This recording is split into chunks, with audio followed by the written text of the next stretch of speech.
News channels और digital platforms की संस्था news broadcasting and digital standards authority ने मुकेश अंबानी के न्यूज चैनल और उनके एंकर अमन चोपड़ा को सांकेतिक तौर पर एक करारा तमाचा मारा है। और क्यों, मैं आपको बताता हूं। उन्होंने मुकेश अंबानी के न्यूज चैनल पर 50,000 का जुर्माना और यही नहीं, हिजाब पर किए गए कार्यक्रमों को तुरंत हटाने की मांग की है। और मैं आपको बतलाना चाहता हूं क्यों। क्योंकि जो लोग हिजाब का समर्थन कर रहे थे, उनके लिए इनके इस कार्यक्रम और इस एंकर ने किस तरह की शब्दावली का इस्तेमाल किया, मैं आपको बतलाना चाहता हूं। इनके बारे में कहा गया कि ये जवाहिरी गैंग सदस्य हैं। अल जवाहिरी, जो कि अल कायदा का नंबर 1 आतंकवादी हुआ करता था, हाल ही में अमेरिका की बमबारी में उसकी मौत हो गई। उनके लिए यह भी कहा गया कि ये जवाहिरी के दूत हैं। यह भी कहा गया कि जवाहिरी तुम्हारा खुदा है और तुम उसके फैन हो, तुम उसके चाहने वाले हो। जो लोग हिजाब का समर्थन कर रहे थे, उनकी तुलना अल कायदा से की गई।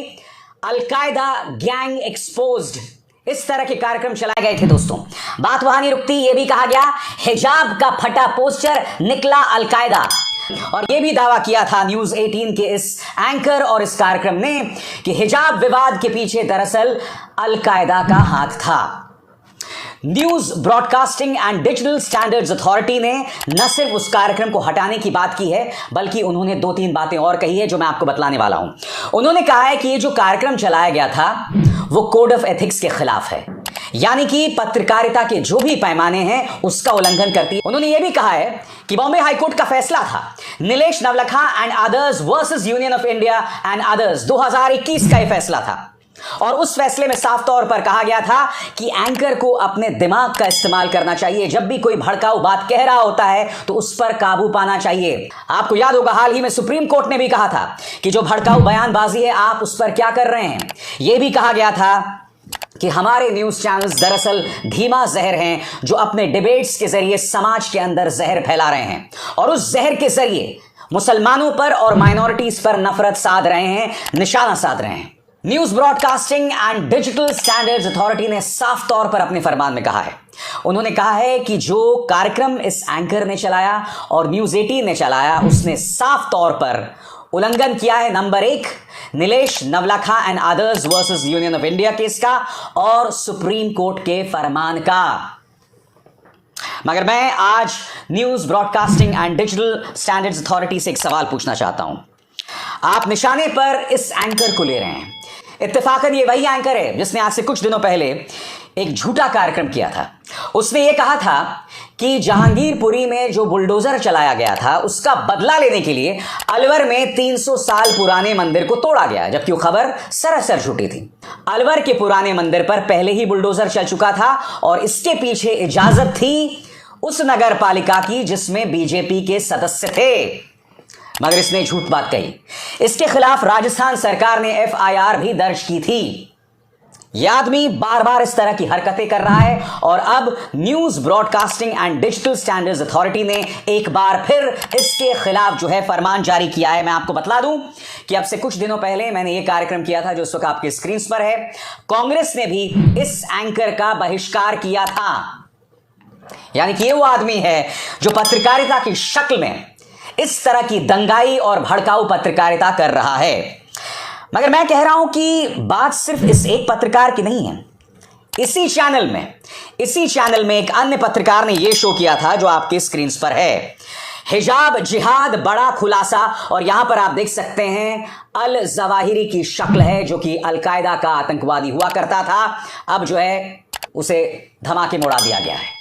यानी कि इस चैनल के दो एंकर्स ने उसी जुबान, उसी लहजे में जो लोग हिजाब का समर्थन कर रहे थे उस पर यह काम किया, यह शो किया। और बात सिर्फ इस चैनल की नहीं है दोस्तों, आपके सामने जी न्यूज अब आरती में हिजाब, फिर देखिए इस्लाम सिखाता है लव जिहाद का खेल, फिर देखिए टाइम्स नाउ भारत में हिजाब का मामला मुस्लिम महिलाओं का मुद्दा है या जिहादी सोच के समर्थकों का। यानी कि जो लोग हिजाब का समर्थन कर रहे हैं उन्हें आपने जिहादी सोच का समर्थक बता दिया। आगे देखिए साहब, क्या हिजाब के नाम पर स्कूलों के यूनिफॉर्म के मुद्दे को जानबूझकर भटकाया गया? हिजाब के समर्थक बताएं कि आवारगी का हिजाब से लेना देना कैसे है। आगे देखिए, फाइनल कॉल तय करो, हिजाब निजी या इस्लामिक, यानी कि साफ तौर पर कोशिश यही की जा रही थी कि किसी भी कीमत पर माइनॉरिटीज को टारगेट करो, उन्हें आतंकवादी बताओ, उनकी तुलना अलकायदा से करो। मैं एक बात स्पष्ट कर दूं दोस्तों, चाहे हिजाब हो, चाहे बुर्का हो, चाहे घूंघट हो, ये तीनों जो चलन हैं इस समाज में मर्दों का चलाया गया चलन है।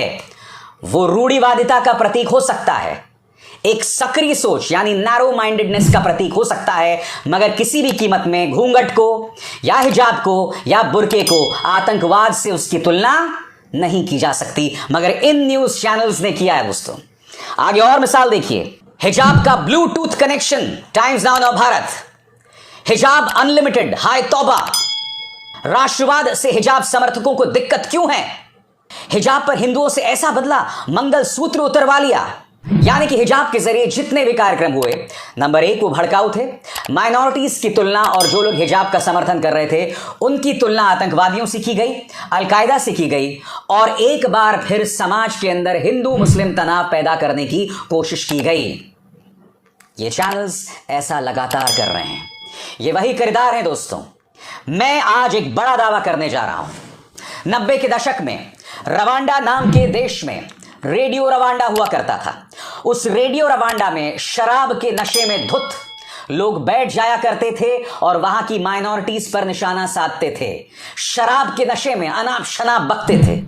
और उसके बाद 90 के दशक में रवांडा में एक बहुत बड़ा नरसंहार हुआ, जहां पर माइनॉरिटीज के लाखों लोगों को मौत के घाट उतार दिया गया। मैं ये कहना चाहता हूं कि हमारे न्यूज चैनल्स रेडियो रवांडा से भी बदतर हैं, क्योंकि रवांडा में जो हुआ वो 90 के दशक में हुआ था।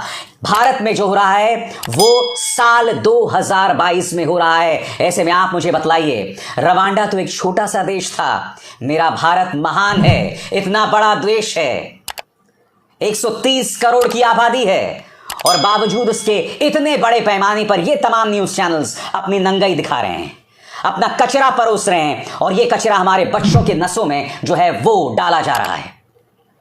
इसलिए मैं उम्मीद करता हूं कि सुप्रीम कोर्ट में जो नफरती भाषणों को लेकर, जहरीले न्यूज चैनल्स के डिबेट्स को लेकर सुनवाई हो रही है, वो अपनी तरफ से फरमान जारी करेंगे इन न्यूज चैनल्स और इनके कचरे के खिलाफ। ये पत्रकार, ये न्यूज एंकर्स और ये न्यूज चैनल्स, इनकी सोच आपराधिक है। ये सिर्फ हमारे समाज में दंगा चाहते हैं और इसके अलावा कुछ नहीं। अभिसार शर्मा को दीजिए इजाजत। नमस्कार। Subscribe now and press the bell icon. Never miss an update.